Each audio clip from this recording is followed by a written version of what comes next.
नमस्कार, स्वागत है आपका डायलॉगस में। मैं हूं शंकर अनिमेष और एक बार फिर बिहार की बात। बिहार में महागठबंधन की आज पहली रैली थी, यानी कि संयुक्त रैली, जिसमें राहुल गांधी और तेजस्वी यादव दोनों शरीक हुए।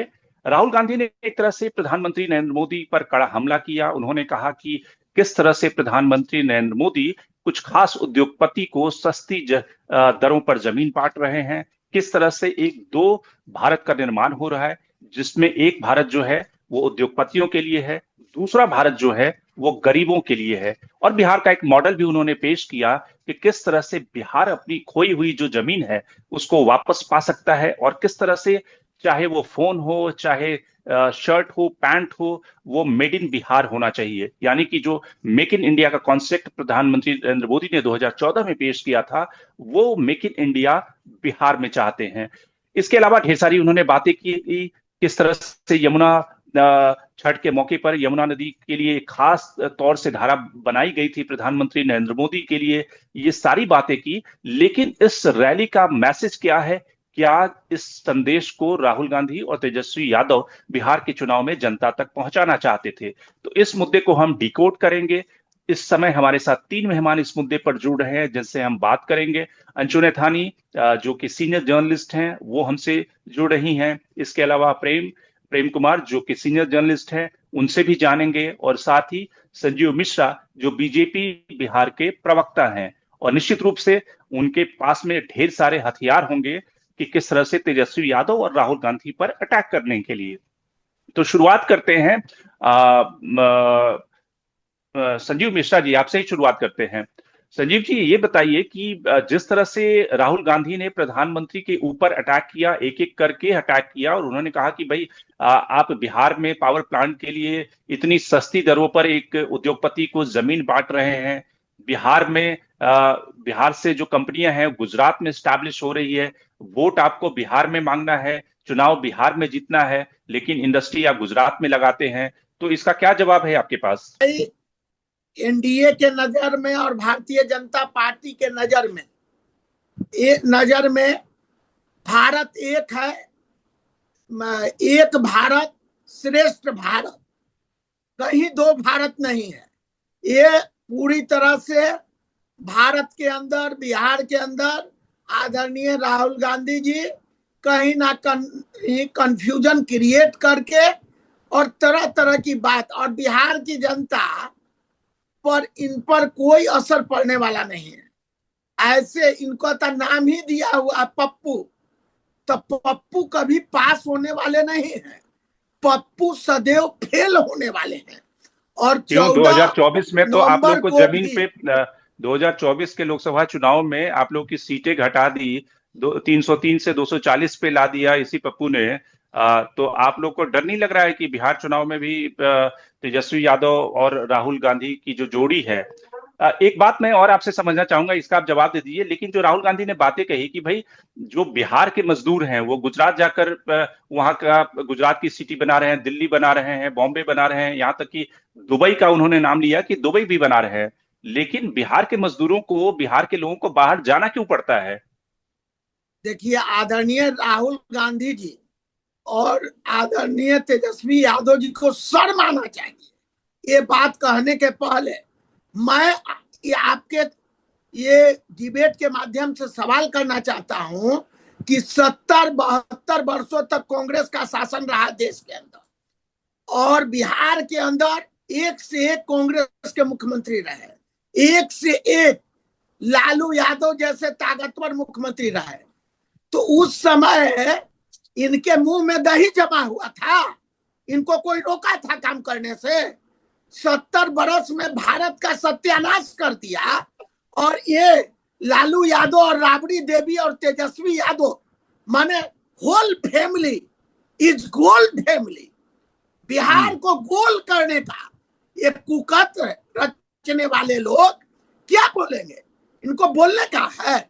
जो आदमी आज तक कांग्रेसियों ने और ये लालू के ललटेन छाप के लोगों ने लूटने का काम किया। अब लोक आस्था का पवित्र पर्व जो आज बिहार में नहीं, यूपी में नहीं, बॉम्बे में नहीं, माने वो छठ जैसा महान पर्व छठी मैया का, भगवान सूर्य का, उस पर कमेंट करने से बाज नहीं आते हैं राहुल गांधी जी। इनको चुल्लू भर पानी में डूब कर मर जाना चाहिए।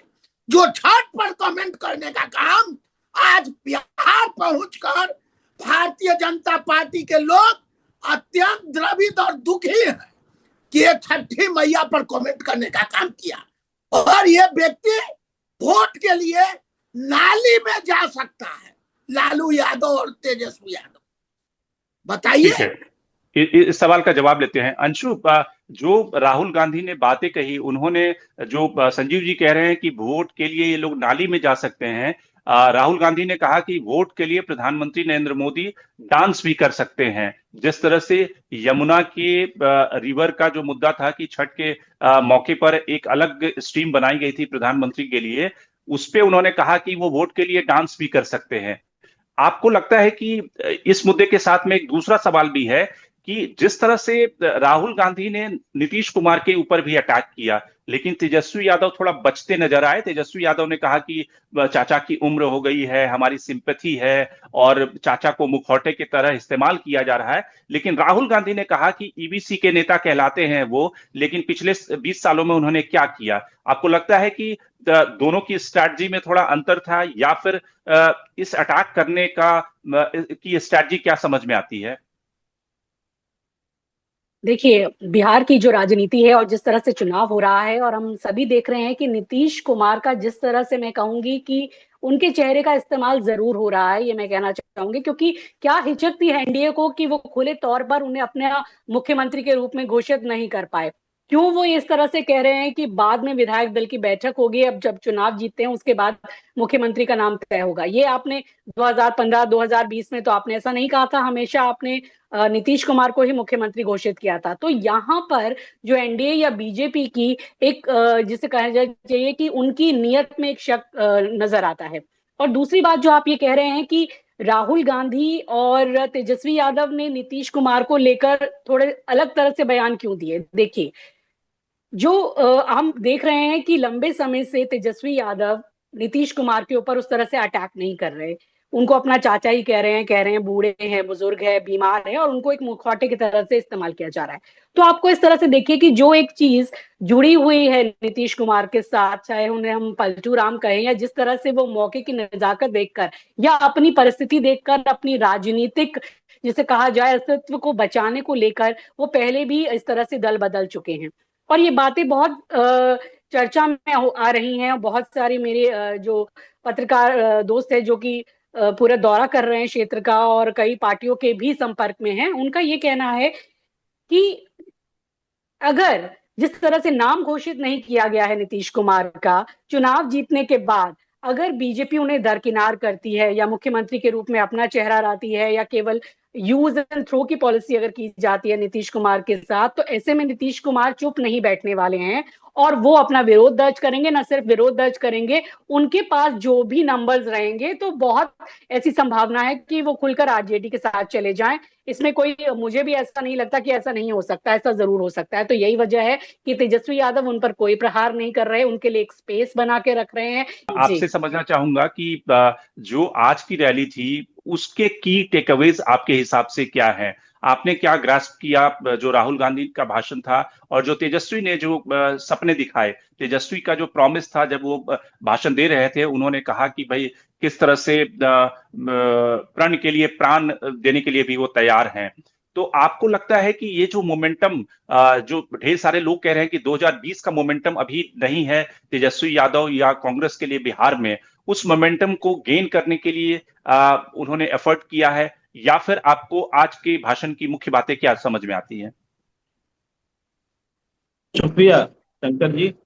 देखिए, आज की रैली पहली कॉमन रैली है, और पहली एक ऐसी रैली है जिसमें राहुल गांधी ने तेजस्वी यादव को बतौर मुख्यमंत्री पेश किया है। अब तक जो भी शक शुबहा रहा उसको राहुल गांधी ने क्लियर कट कर दिया, ये हमारा सीएम चेहरा, ये मुख्यमंत्री बनेंगे। सबसे पहली बात जो महत्वपूर्ण है वो ये है। दूसरी बात है कि तेजस्वी और राहुल गांधी दोनों के सुर एक पिच में दिखे। अब जैसे एक पिच में कैसे दिखे कि नीतीश कुमार अपने मन से शासन नहीं कर रहे हैं। इसके लिए तेजस्वी ने कहा कि वो बीमार हैं और वगैरह वगैरह, और राहुल गांधी ने कहा कि ये तो मोदी और शाह हैं, वो जो कहेंगे वही ये करेंगे, वो चला रहे हैं। यानी दोनों का जो सेंस है कि ये अपने से शासन नहीं चला रहे हैं। ये कॉमन बात है, डिफरेंस नहीं है, बोलने का तरीका कि उनको कंट्रोल किया जा रहा है, और कंट्रोल कौन कर रहा है? बीजेपी कर रही है। तो यानी कि वो बीजेपी को टारगेट कर रहे हैं। बिल्कुल, ये दूसरी बात हुई।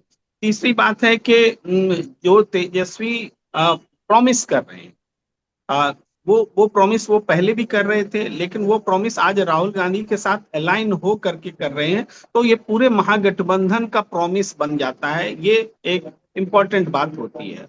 इसके अलावा और हम देखें तो जो जो गठबंधन को लेकर के, समीकरण को लेकर के जो बातें होती रही, वो समीकरण यहाँ पुख्ता नजर आता है। ईबीसी, भाई ओबीसी, और इसके अलावा कांग्रेस, और कांग्रेस का मतलब होता है आज की तारीख में कम से कम कांग्रेस जहां खड़ी है वहां पर मुस्लिम वोटों का बिखराव नहीं होता है, इतना आज की तारीख में मतलब है। तो और उसमें राहुल गांधी ने ये कहा भी, जो एक कंफ्यूजन था कि डिप्टी सीएम को लेकर, तो राहुल गांधी ने ये कहा कि भाई बाकी जो जातियां हैं और जो धर्म है उनके लोग भी, उन सबको प्रतिनिधित्व मिलेगा। यानी कि जो लोग सवाल उठा रहे थे कि मुस्लिम से कोई डिप्टी सीएम होगा कि नहीं होगा, वो दरी बिछाएगा, और इसके अलावा दलित से कोई होगा कि नहीं, तो उसको एक तरह से उस कंफ्यूजन को क्लियर करने की कोशिश की। जी जी बिल्कुल। और दूसरी, इसके अलावा जो एक और इम्पोर्टेंट बात है वो ये कि जो राहुल गांधी हमेशा बोलते हैं, लेकिन इसको थोड़ा बिहार से कनेक्ट करके वो बोल रहे थे कि ये अमीरों की सरकार, दो आदमी के लिए सरकार जो केवल उद्योगपतियों के लिए काम करती है, उस चीज को। इसके अलावा मेड इन बिहार जो नारा उन्होंने दिया, ये मेड इन बिहार, बहुत लोग, हो सकता हमें तो ये लगता है बहुत लोग मजाक उड़ाएंगे, क्योंकि पहले भी उन्होंने जब मेड इन यूपी कभी कहा था तो लोगों ने मजाक उड़ाया था कि मेड इन इंडिया होता है, मेड इन चाइना होता है, मेड इन यूपी कैसे होता है। तो लेकिन राहुल गांधी अपनी सोच पर अड़े हुए हैं कि नहीं, मेड इन बिहार भी हम करेंगे, मेड इन यूपी भी करेंगे। तो बिहार के लिए ये नई बात है कि मेड इन यूपी वो उन्होंने नारा दिया है। लेकिन इसका राजनीतिक संदेश और सबसे बड़ा जो जमीन पर जो दिखेगा, इसका फर्क जो दिखेगा, वो ये दिखेगा कि छठ के बाद अब चूंकि मोमेंटम बनना है, मोमेंटम बनने में कई बाधाएं थी, सीट शेयरिंग का लफड़ा था, दिवाली था, छठ था, तो मोमेंटम ऐसा नहीं है कि एनडीए का बन गया है और महागठबंधन का नहीं बनना है। पूरे पिछले चुनाव से तुलना करें तो पूरा मोमेंटम किसी के लिए भी जो है अभी आना बाकी है, शुरू हुआ है। आज कल में वो मोमेंटम हासिल हो जाएगा, कम से कम पहले दौर का जहां तक की बात है, तो वो मोमेंटम आज गेन करता हुआ आज के आगे दिखेगा।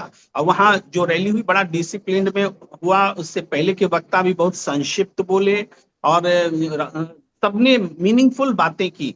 आप एक प्रेम आपसे एक आपसे ये भी सवाल जानना चाहूंगा कि जो अपोजिशन या तमाम जो लोग, तेजस्वी यादव बार बार इस मुद्दे को हर प्रेस कॉन्फ्रेंस में, हर रैली में उठा रहे हैं कि भाई चाचा के साथ तो चाचा वृद्ध हो चुके हैं, चाचा को कंट्रोल करके बीजेपी चला रही है, चाचा मुखौटा है, चाचा अगर जीत भी गए तो उन्हें महाराष्ट्र मॉडल के तहत हटा दिया जाएगा। तो आपको लगता है कि वो इसलिए ऐसा कर रहे हैं कि जो नीतीश कुमार का कैडर वोट है उसको ये समझाने की कोशिश कर रहे हैं कि नीतीश कुमार को वोट करने से, एनडीए को वोट करने से कोई फायदा नहीं है, क्योंकि नीतीश कुमार मुख्यमंत्री नहीं बनेंगे, इसलिए आप आरजेडी को वोट कीजिए। क्योंकि अगर वो डायरेक्ट ऐसा कहते कि भाई आप नीतीश को वोट मत करो, नीतीश तो भ्रष्ट है, या नीतीश कुमार के 20 साल के शासन में कुछ नहीं हुआ, तो उसका सेटबैक हो सकता था, क्योंकि नीतीश कुमार के प्रति लोगों में एक सिंपैथी है, नीतीश कुमार के डेवलपमेंट एजेंडे को लोगों ने देखा है, इसलिए वो उस बात को घुमा के कह रहे हैं कि देखिए नीतीश कुमार मुख्यमंत्री नहीं बनने वाले हैं, उनको मुखौटा के तौर पे इस्तेमाल किया जा रहा है, और अगर बहुमत आ भी गई तो महाराष्ट्र मॉडल हो जाएगा, तो इसलिए अपना वोट क्यों वेस्ट कर रहे हो, आप आरजेडी को वोट करो। जी देखिए, ये पूरी बात जो है हम इसको ऐसे देखें कि तेजस्वी यादव ने बाय माउथ अभी ये बात कहनी शुरू की है, या पहले भी कहते थे तो उसका वो इम्पैक्ट नहीं था जो उन्होंने बाय एक्शन कर दिखाया। बाय एक्शन जैसे ही महागठबंधन के मुख्यमंत्री तेजस्वी यादव घोषित हुए, तो यह तय हो गया कि एनडीए तो बोल ही रहा है कि हम नीतीश को मुख्यमंत्री बनाएंगे इस पर कोई क्लियर स्टैंड नहीं है। तो विधायक दल का नेता तय करेगा। अब महागठबंधन भी इनको बनाने वाला नहीं, तो बाई एक्शन इन्होंने तय कर दिया है। और साथ साथ ये भी बता दिया है कि आप बुजुर्ग हैं, आप बीमार हैं, चाचा हैं, यानी आप मुख्यमंत्री नहीं बनने वाले हैं। ये हिडन मैसेज साफ है। तो अब जो जेडीयू के और नीतीश कुमार के समर्थक वर्ग हैं, उनको अब देखना है कि आगे सोशल जस्टिस का जो आंदोलन रहा है वो किसके साथ पूरा होगा, बीजेपी के साथ रह के पूरा होगा कि तेजस्वी के साथ रह करके पूरा होगा। संजीव जी, आपसे समझना चाहेंगे कि बीजेपी के ढेर सारे नेता ये कह रहे हैं, सम्राट चौधरी ने भी कहा और कई सारे नेता प्रवक्ता ये कह रहे हैं कि नीतीश कुमार मुख्यमंत्री हैं और आगे भी रहेंगे, लेकिन बिहार की जो जनता है वो आश्वस्त होना चाहती है। प्रधानमंत्री नरेंद्र मोदी या अमित शाह इस बात को कहें कि भाई नीतीश कुमार चुनाव के बाद भी मुख्यमंत्री रहेंगे, क्योंकि अगर आप ये नहीं कहेंगे तो हो सकता है कि आपको डैमेज हो, क्योंकि 2020 का चुनाव जिसमें लोग ये कहते थे कि नीतीश कुमार बैगेज हैं, 2025 के चुनाव में एक, क्योंकि हर बार जो हम नीतीश कुमार के बारे में कहते हैं कि वो बिहार की राजनीति में एक ऐसे कांस्टेंट प्लेयर हैं, चाहे कोई भी दल इधर उधर हो जाए लेकिन नीतीश कुमार बने रहेंगे। नीतीश कुमार इस चुनाव में बैगेज नहीं है, बल्कि नीतीश कुमार बहुत जगहों पर इस इलेक्शन को ड्राइव कर रहे हैं।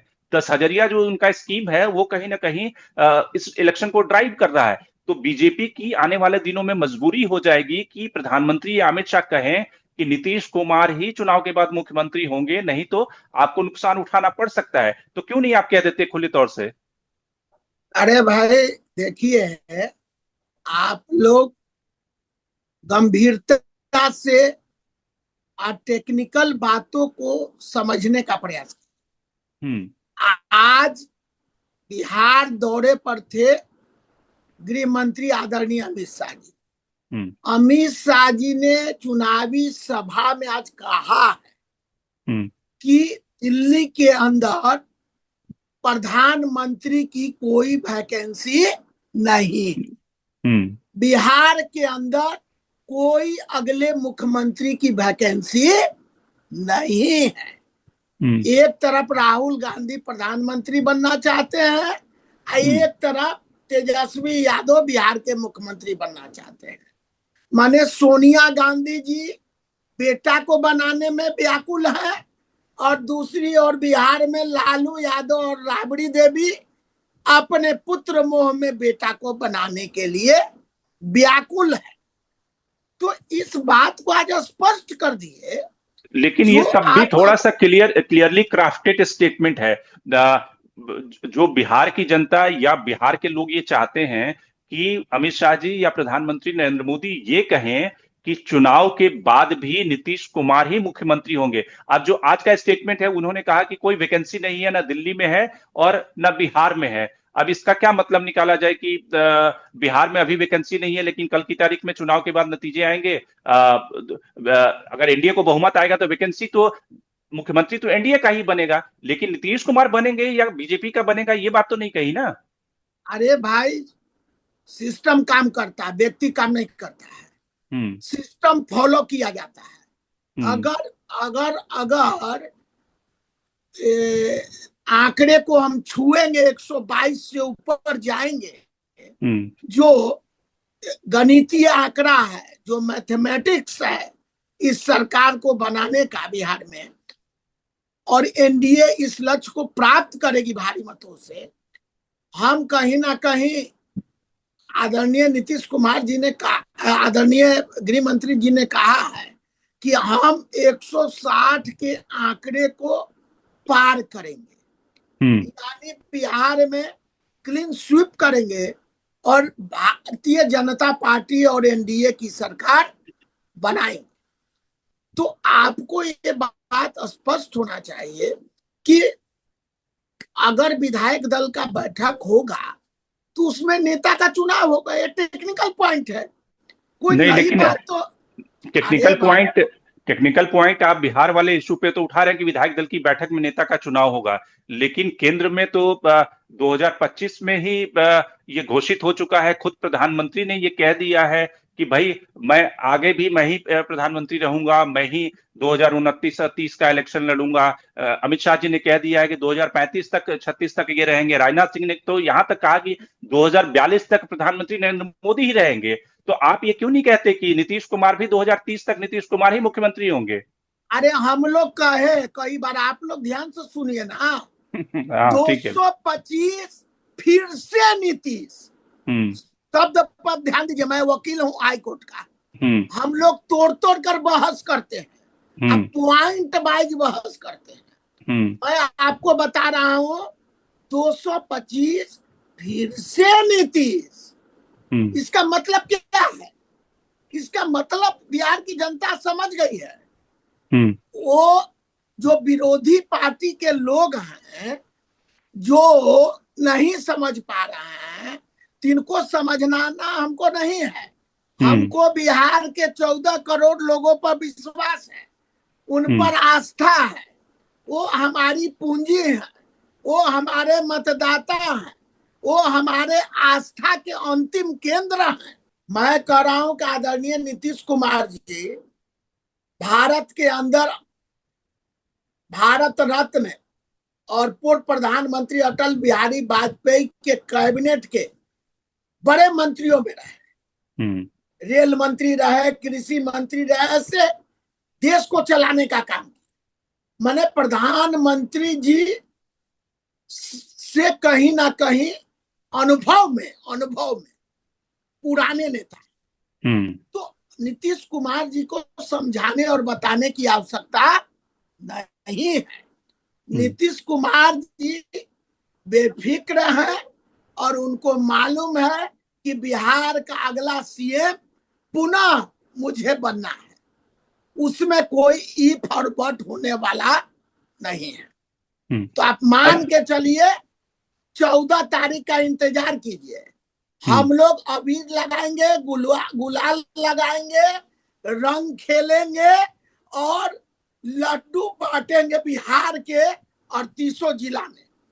और लड्डू बांटते आपको देखे जाएंगे। एनडीए के महिला कार्यकर्ता, एनडीए के पुरुष कार्यकर्ता, सब लोग गले मिलते नजर आएंगे। ये बेचैन भारत होने का जरूरत नहीं है।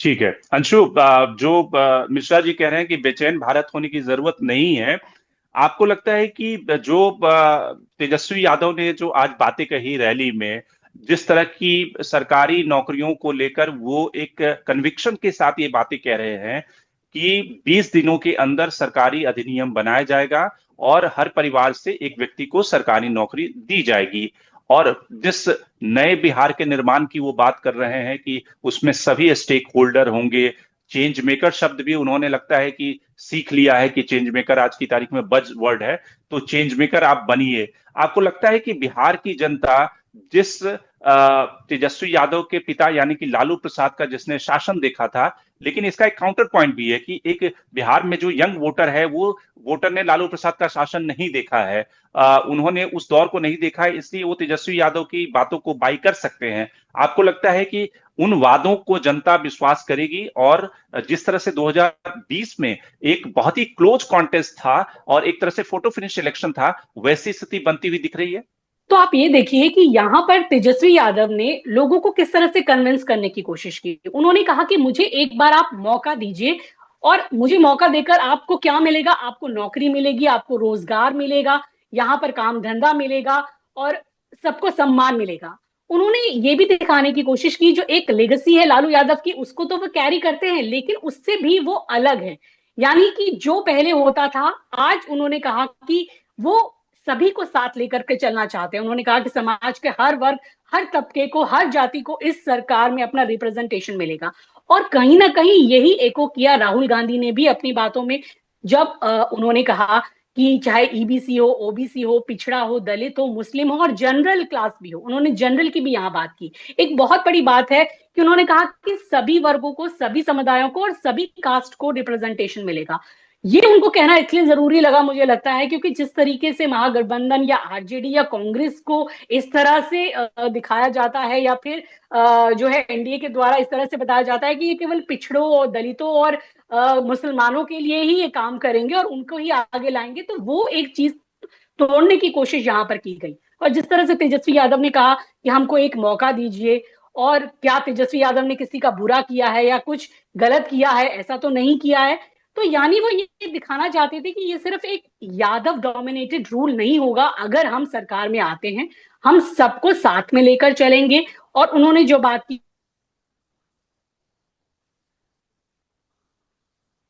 बिल्कुल कि जो लोगों के यहाँ मुद्दे हैं, चाहे वो शिक्षा के हैं, बातों पे उन्होंने चर्चा की। तो आप देखिए कि जो उन्होंने अपना घोषणा पत्र भी जारी किया है, उस घोषणा पत्र में भी हम देख रहे हैं कि अगर उसको थोड़ा पढ़ने की कोशिश करेंगे तो उन्होंने ये कहा है कि एक समय लगेगा लेकिन हम यहाँ इन सारी चीजों को वापस लाएंगे। और जिस तरह से उन्होंने जीविका दीदी के लिए 30,000 का वेतन करने की बात करी, हालांकि ये फाइनेंशियल चीजें वो कैसे करेंगे, उन्होंने कहा कि हमारे पास पूरा रोड मैप है और आप उसको देखिएगा। लेकिन उन्होंने यहाँ बहुत सारी चीजें जो है सिस्टमैटिक रूप से अपनी योजनाओं को बताने की कोशिश की है कि वो कैसे कैसे काम करेंगे। वहीं जब नरेंद्र मोदी जी प्रधानमंत्री अपनी रैली में बात करते हैं तो वो सस्ते डेटा और रील बनाने की बात करते हैं। यहाँ जब राहुल गांधी बात करते हैं तो वो नालंदा यूनिवर्सिटी की बात करते हैं और वो कहते हैं शिक्षा की सबसे बड़ी यूनिवर्सिटी बिहार में बनाई जाएगी और ये मैं वादा करता हूं। और ये चीजें 5-2 साल में नहीं होंगी, 10-15 साल भी लग सकते हैं, लेकिन बिहार का वो गौरव वापस लौटेगा। बिहार जिस शिक्षा के लिए, बिहार जिन चीजों के लिए जानी जाती थी, उन्होंने कहा कि बिहार में बहुत इंटेलिजेंस है। और आप ये देखिए कि उन्होंने बिहारी अस्मिता और बिहारी लोगों के एक पॉलिटिकल अवेयरनेस और इंटेलिजेंस की भी उन्होंने बात की कि बिहार के लोग अच्छी तरह समझते हैं कि कौन ड्रामा कर रहा है और कौन असल मुद्दों की बात कर रहा है। बिल्कुल, दोनों अपने अपने तरीके से यूथ को टारगेट कर रहे हैं। प्रेम, आपसे एक सवाल, अंतिम टिप्पणी की, जिस तरह से तेजस्वी यादव ने ये बातें कही, तेजस्वी यादव को ये पता होगा क्योंकि सारी पॉलिटिकल पार्टियां सर्वे कराती हैं और संजय यादव उनके लिए इस तरह के तमाम सर्वे करते रहते हैं डेटा को लेके। तो उन्होंने कहा कि जो 10,000 स्कीम है जो मिला है महिलाओं को, ये आने वाले दिनों में लोन हो जाएगा और आपको इसका इंटरेस्ट देना होगा। और ये बातें तो उनको ये पता हुआ कि ये स्कीम का जो इम्पैक्ट है वो ग्राउंड पे हो रहा है। लेकिन एक तरह से, जिस तरह से थोड़े दिन पहले कई सारे अखबारों में वहां पे स्टोरी छपी थी कि माइक्रो फाइनेंस की जो कंपनियां हैं जिनसे महिलाएं लोन लेती हैं, और वो सारी माइक्रो फाइनेंस की कंपनियां किस तरह से लोन के लिए, उसके इंटरेस्ट के लिए उन महिलाओं को धमकाते हैं, और महिलाएं जो पैसा ले रही हैं इस स्कीम में उसका बहुत सारा हिस्सा उस लोन को चुकाने में चला जा रहा है। तो इसलिए तेजस्वी यादव एक तरह से वो डर या भय दिखाना चाहते थे कि ठीक है 10,000 तो मिल गए आपको 10,000, लेकिन आने वाले दिनों में इसका इंटरेस्ट भी आपको चुकाना होगा और ये आपके लिए मुश्किल हो जाएगा। लेकिन हमारी जब सरकार आएगी तो ये सब कुछ नहीं होगा, बिल्कुल इंटरेस्ट फ्री, इस पे कोई इंटरेस्ट नहीं देना होगा। आने वाला जो आगे पैसा मिलेगा, जो 2 लाख की बात नीतीश कुमार ने कही थी, वो सब भी, उस पर भी कोई इंटरेस्ट वगैरह नहीं लगेगा। तो एक तरह से वुमेन वोट बैंक को टारगेट करने की कोशिश थी। आपको लगता है कि उसका इंपैक्ट होगा, या जिसके अकाउंट में 10,000 क्रेडिट हो गया है, क्योंकि उन गांवों में मैं घूमा, वो सारी महिलाएं तो बिल्कुल नीतीश कुमार को वोट करेंगी, वो कह रही हैं कि बीजेपी को और एनडीए को वोट करेंगी क्योंकि हमें 10,000 मिल चुका है। 10,000 कैश मिलना महिलाओं को उसका तुरंत असर होता है, हुआ है। इसका प्रमाण है कि तेजस्वी यादव स्वयं जीविका दीदी के लिए बड़ी बड़ी योजनाएं लेकर आए हैं। तो इसका मतलब इम्पैक्ट हो रहा है, तभी तो वो अपने बचाव में रेस्क्यू कर रहे हैं एक तरह से अपने इलेक्शन प्रोग्राम का, तो वो कर रहे हैं।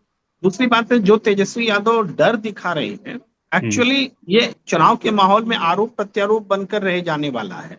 इसका तो फैक्ट चेक मीडिया को दिखाना चाहिए कि ये 10,000 रुपया लोन है या कि वो रीपेएबल चीजें हैं। तो कायदे से इसको बताना चाहिए कि किस योजना के तहत और कैसे कैसी चीजें दी जा रही है।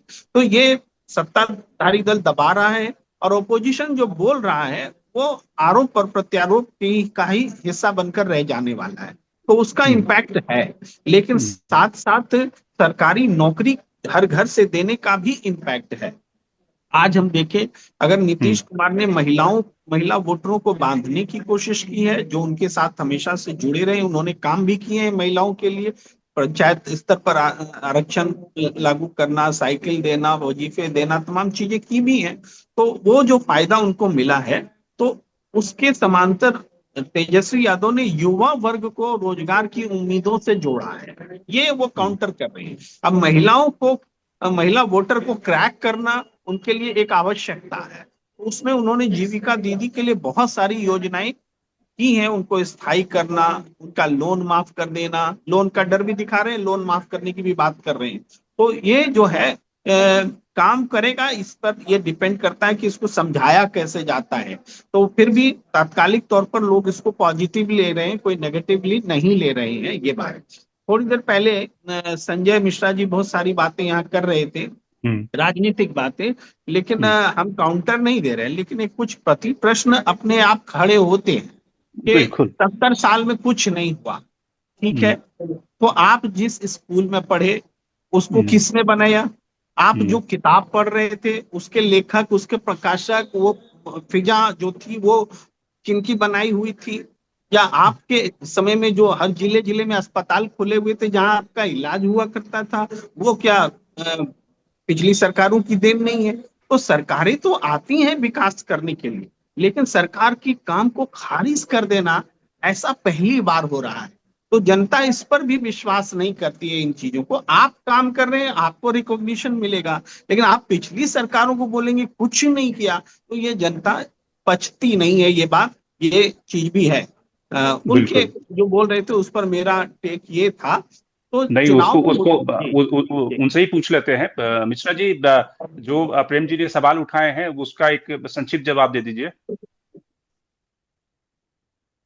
अरे जिस रफ्तार से विकास होना चाहिए उस रफ्तार से, मेरा कहने का मतलब सीधा था कि जो रफ्तार कांग्रेस को लंबे शासन काल मिला, कम से कम लंबा शासन काल मिला, जनता आप पर विश्वास की, तो जनता के विश्वास पर पूरी तरह से खड़े उतरना चाहिए था। ये कहने की बात है। नेगेटिव अपने से सेट करके बोलने से कुछ हम नहीं समझ पा रहे हैं। हम कह रहे हैं कि हाँ, 70 साल जो लोग जिंदा हैं बिहार में या भारत में, तो अस्पताल तो गए ही, वो तो सरकारी विद्यालय में पढ़े ही। ऐसा थोड़ा है कि सरकारी विद्यालय में नहीं पढ़े। लेकिन ये भी तो होना चाहिए कि लालू यादव के शासन काल में चरवाहा विद्यालय में भी पढ़े। ये बात नहीं उठना चाहिए, ये भी बात तो उठना चाहिए। ये कौन उठाएगा? बिहार की जनता जानती है ना, बिहार की जनता फिर से चरवाहा विद्यालय में पढ़ना चाहती है क्या?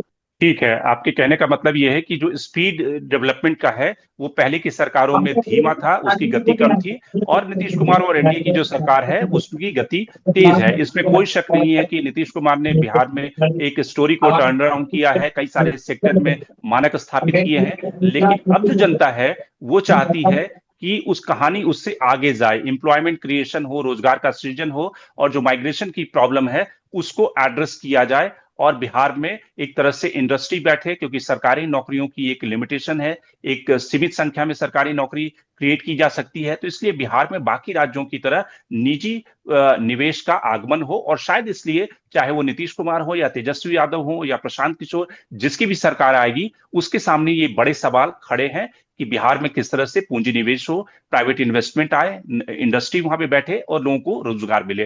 तो आज के कार्यक्रम में इतना ही। प्रेम, आपका भी बहुत बहुत धन्यवाद। अंशु, आपका बहुत बहुत धन्यवाद। और संजीव मिश्रा जी, आपका भी बहुत बहुत धन्यवाद इस कार्यक्रम में जुड़ने के लिए। बाकी देश दुनिया की बाकी खबरों के लिए आप बने रहिए डायलॉग। धन्यवाद, आभार। धन्यवाद।